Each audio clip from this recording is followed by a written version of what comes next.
Welcome to Civilization Stories, where we examine alternatives to history through the lens of the world's most addictive video game. A rare jewel emerged from the fertile soil of the jungle. It was named Thang Long. Crossing through the jungle, emissaries from Antananarivo announced themselves. A friendship was formed. Moments later, an accord was struck with Wolin. Building on that initial bond, a meaningful alliance was formed between Thang Long and Wolin. Together, they would rid the world of barbarism. Kublai Khan, leader of the Mongol North, announced himself to the Vietnamese. The warrior queen, Tomyris of the Scythian South, announced herself soon after.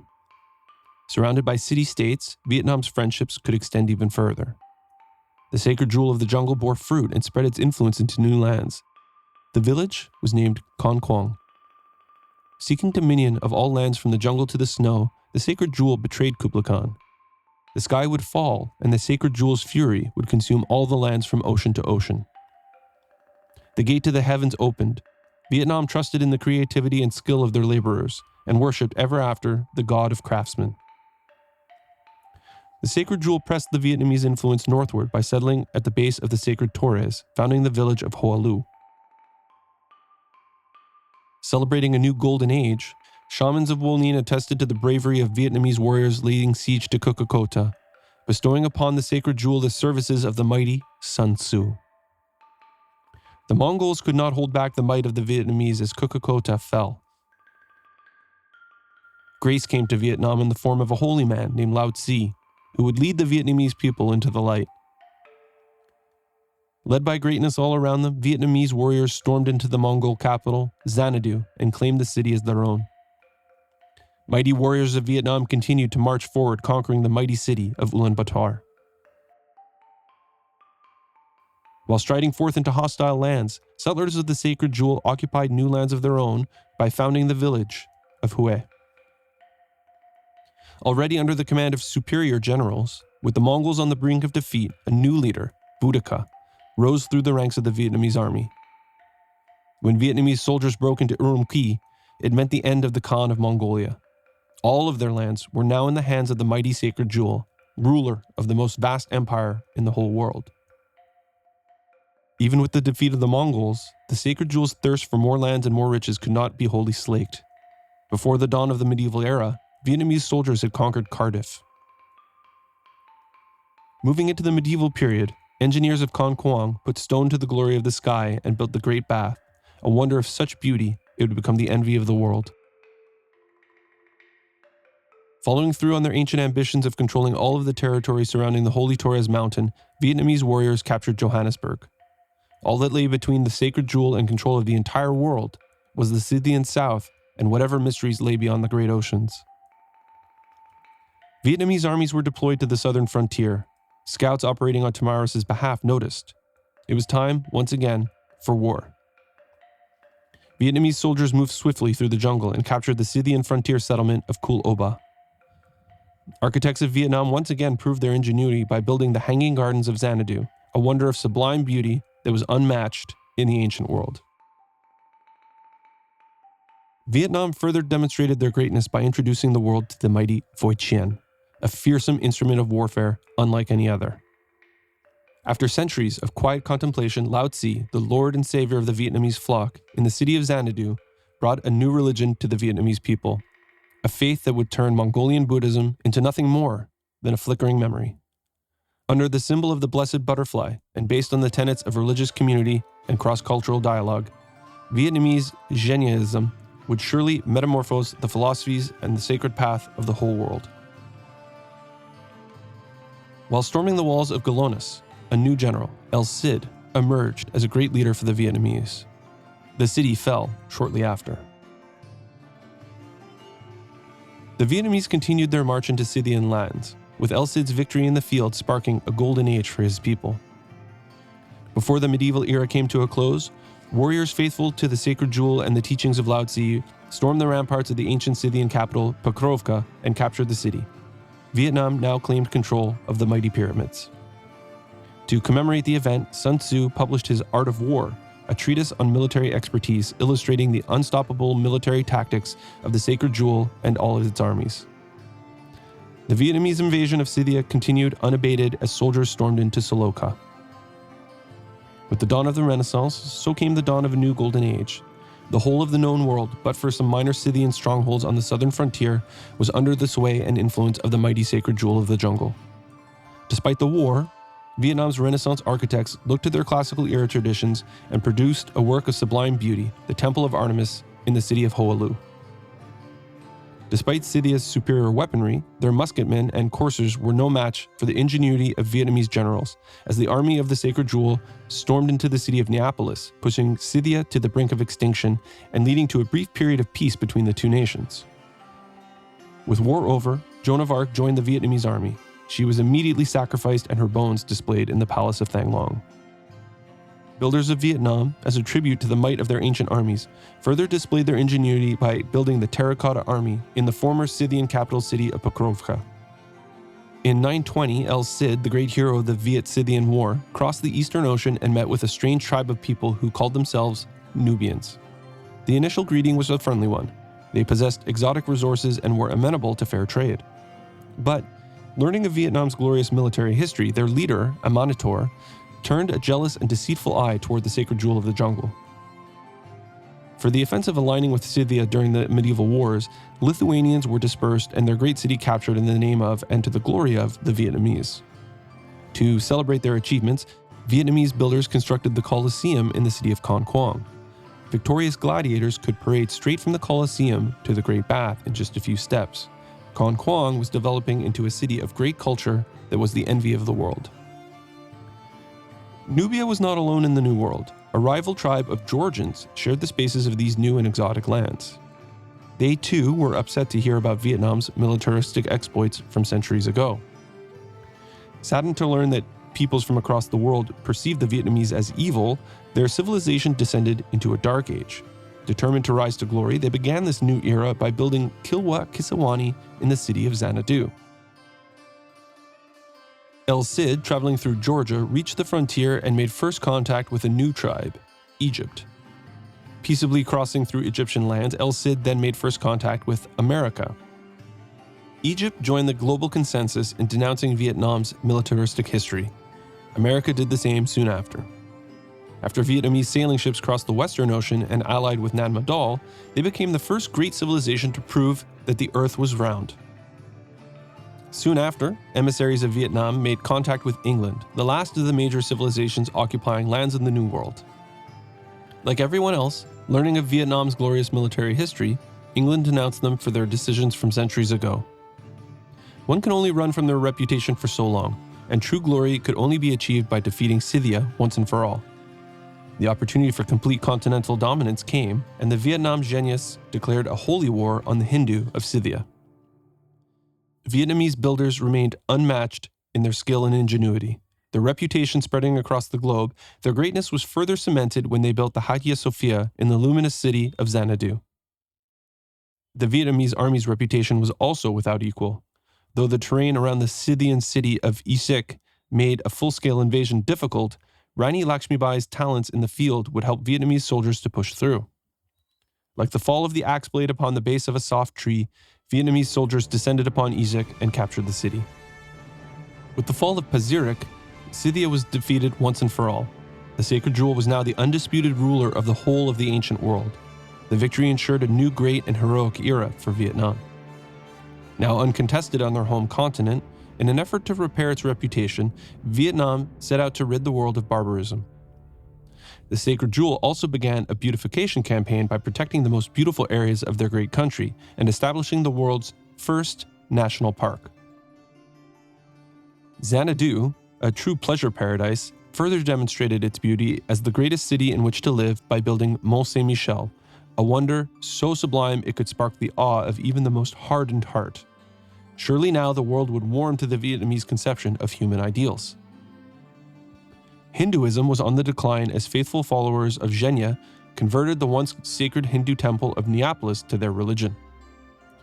Vietnam's culture of grand architecture and wonder building was on further display when Petra was built in the city of Galonas. Though scholars describe the period as a dark age for Vietnam, their achievements during the era were without equal, setting the stage for a heroic modern era. Stepping into this new era of modernity, Vietnam decided it would aim to spread its ideals of democracy to the world. With this turn toward trusting democratic institutions, the Sacred Jewel, along with the government and bureaucracy of this new Vietnam, continued with its nationwide beautification campaign with the establishment of a series of national parks. In 1540, Vietnam spread its influence across the Great Ocean to the continent of Asia by establishing the colony of Vung Tau. Along with its beautification campaign, scholars of Vietnam were encouraged to unearth sacred treasures from the past buried in the soil from centuries ago. And finally, Vietnamese city planners also began to erect seaside resorts for the merriment of people from far and wide. In 1560, Con Quang further cemented its reputation as one of the most illustrious cities on the planet when builders of the city constructed the Cristo Redentor. The city's greatness was only rivaled by Xanadu, which built Big Ben 15 years later. That same year, after the Georgian city of Saga sought independence, Vietnam sprung on the opportunity to control a beachhead on the mainland of the New World and captured the city. Vietnam's cultural progress was hitting warp speed as, with the discovery of distributed sovereignty, they quickly expanded their government into a fully digitized democracy. In 1650, Vietnam's greatness was again on display as they won the World's Fair. The world was waking up to the cultural juggernaut that was the land of the Sacred Jewel. Travelers from across the world would now flock to see Vietnam's great cities for themselves. The modern era was one characterized mostly by peace. Although Vietnam's cultural prowess was the strongest in the world, Nubia's technological prowess was still to be feared. With the era winding down and needing more space to secure a foothold in the New World in order to maintain control in cities like Sagari, the Sacred Jewel's ace in the hole was their to arms, heroic age ability, which they exercised by declaring war on Nubia. Vietnam's armies took control of the Nubian city of Shat in 1680. The Atomic Era brought new military gains to Vietnam as they continued to expand their influence in the New World by capturing the Nubian city of Napata. Vietnam's military was already comprised of the most elite forces on the planet. Now they controlled the Alhambra. With their discovery of information warfare, Vietnam's path along the civics tree was complete. Soon after capturing Napata, Vietnam's army captured Nubia's allied city-state of Nalanda. The Vietnamese army continued to run over Nubia and captured the city of Buhen. The island city of Tombos was captured soon after. It was a stronghold of strategic importance only to Nubia, so the settlement was razed to the ground. As Vietnam's influence continued to grow, in order to avoid open warfare, the Nubian city of Abu Simbel seceded from the Nubian Empire. The Sacred Jewel had sufficiently disabled Nubia to make them no longer relevant or a threat to Vietnam winning the story of civilization. But Georgia's empire continued to threaten control of Sagari. This loyalty problem limited Vietnam's influence in the New World. With their forces now repositioned to the southeast, heavily bombarded by the Vietnamese Air Force and Navy, Vietnamese forces captured the port city of Duc Didi. With Nubia no longer a major threat, peace plans were drawn up and agreed. The Sacred Jewel, in pursuit of cultural hegemony, now sought to de-escalate tensions in the region. After capturing Mitsketa, having established sufficient control over this new region, peace was established with Georgia. The war was over. The world was now at peace. Abu Simbel, by independent referendum, pledged their allegiance to the Sacred Jewel and the Vietnamese Empire. Further demonstrating its greatness as the finest, most cultured city in the world, Xanadu built the Eiffel Tower. Though more of an administrative capital than a city of deep culture and sublime beauty, Thang Long showed off its own greatness by building the biosphere. The Sacred Jewel had done enough to sway world opinion that it was now on a peaceful course, that a motion for a military emergency against them was voted down. Though they were without friends, they were also without enemies. But Vietnam was viewed by all the world as a marvelous place to visit, and a must-see destination for all travelers. With the founding of Haiphong, Vietnam secured for itself another golden age. Entering into the information era, the Sacred Jewel set about securing victory for the nation through cultural dominance. But the scientific plan pursued by so many rivals always acted as a thorn in the side. Stephanie Kolek, hoping to prevent rival nations from stealing a space victory away from Vietnam, donated her talents to the Sacred Jewel. In order to further secure a cultural path to victory, the Sacred Jewel paid a hefty price for the services of Carl Sagan for the sole reason to keep his talents away from Vietnam's rivals.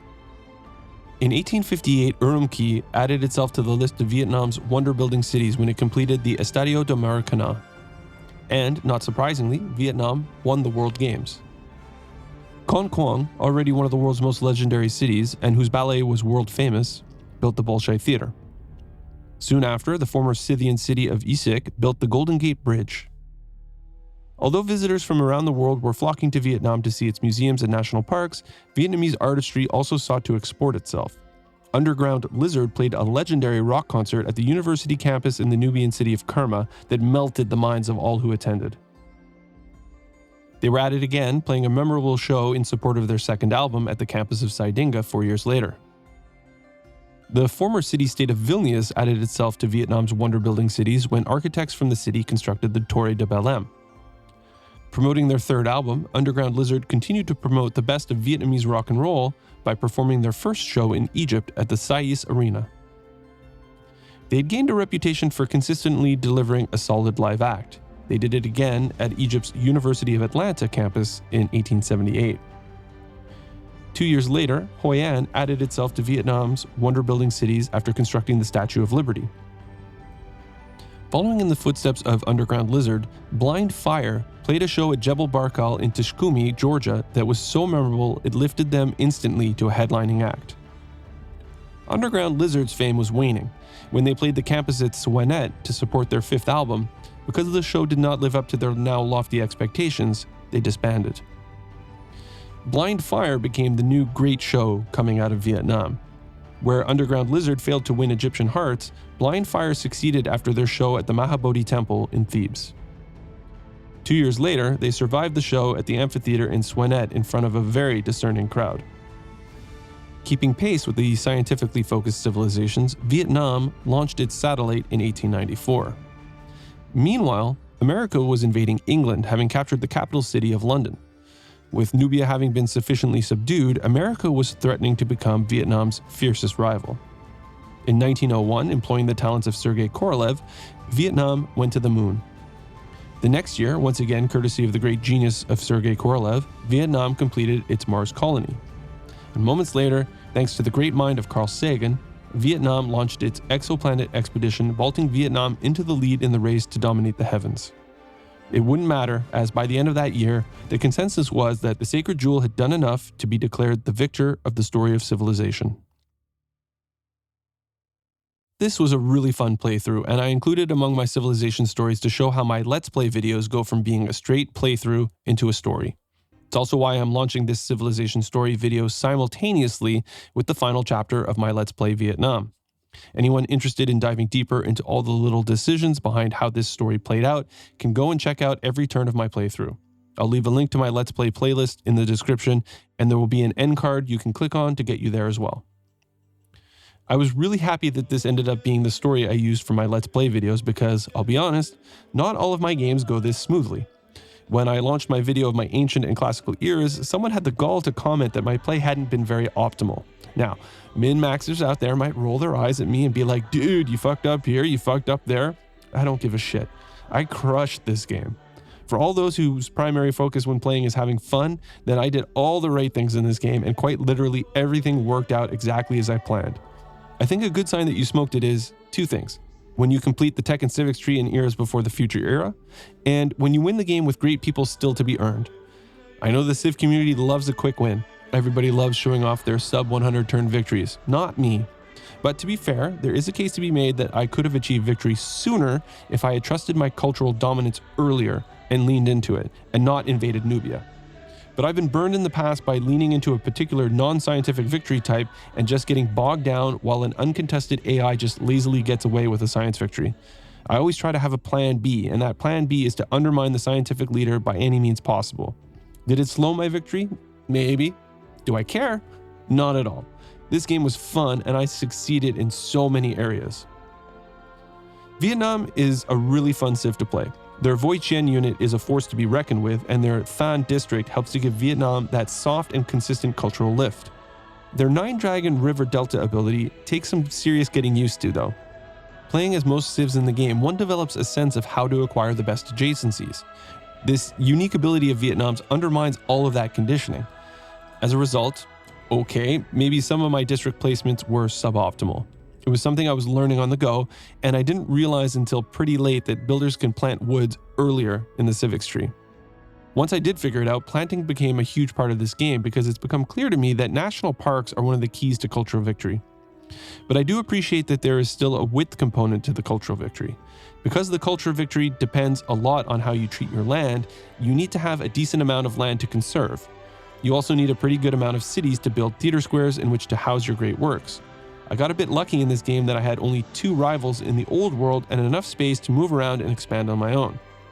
Having an early leg up on my rivals meant that I was able to found a lot of cities. On a normal game, or especially when I'm playing on a huge map with all of the AI slots filled, I maybe get around to founding 4 to 6 of my own cities, which I don't think would be enough to win a culture victory. So it's nice to think that, even for a culture win, conflict will have to come to every civilization. Before I go, if you love stories, I want to remind you that I recently published my first book. No, it's not about Civilization the game, but more about civilization as it stands in the present day. The book chronicles my adventures around the world leading up to the pandemic and the many stories that emerged from the places I visited. I'll leave a link in the description to the book that is available for purchase on Amazon. Purchasing it is the best way to support my work, including this channel. Thanks for watching, and remember to keep playing and making your own civilization story, your own amazing path through history. I'll see you next time.